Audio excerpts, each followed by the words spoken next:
मंडळी, वेग हा शब्द आपल्या आयुष्यात सर्रास वापरला जाणारा शब्द, मग तो गाडीबाबत असू दे नाहीतर आयुष्याबाबत. मित्रांनो, तुम्हाला आम्हाला सगळ्यांनाच वाटतं की चित्ता हा जगातला सर्वात वेगवान प्राणी आहे.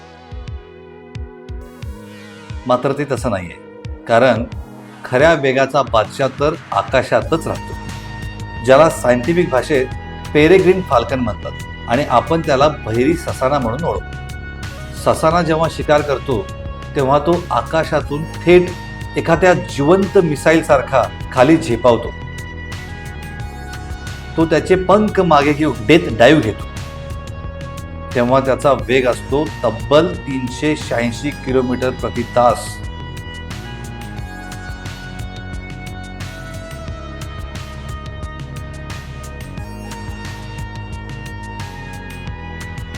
अगदी जपानच्या बुलेट ट्रेनपेक्षाही वेगवान आणि फॉर्म्युला F1 पेक्षाही जास्त.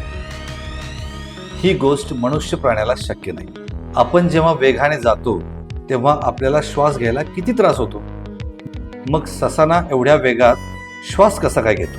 त्याचं कारण म्हणजे निसर्गानं त्याच्या नाकात हाडांचा बॅफल दिलाय, म्हणजे शंकूच्या आकाराचे छोटे छोटे भाग, जे हवेचा वेग कमी करतात आणि श्वास घेणं सुसह्य करतात. नाहीतर त्याची फुफ्फुसं कधीच हवेच्या दाबानं फाटून गेली असते. ससाना हवेतच आपल्या शिकारीला पंजे आवळून इतक्या जोरात मुक्का मारतो की शिकार जागेवरच गतप्राण होतो.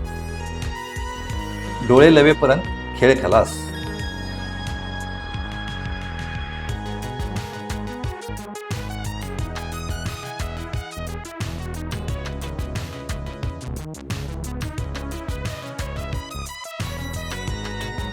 म्हणूनच लोक म्हणतात, जमिनीवर चित्ता भारी असेल, आकाशात आपल्या बहिरी ससाण्याचा नाद करायचा.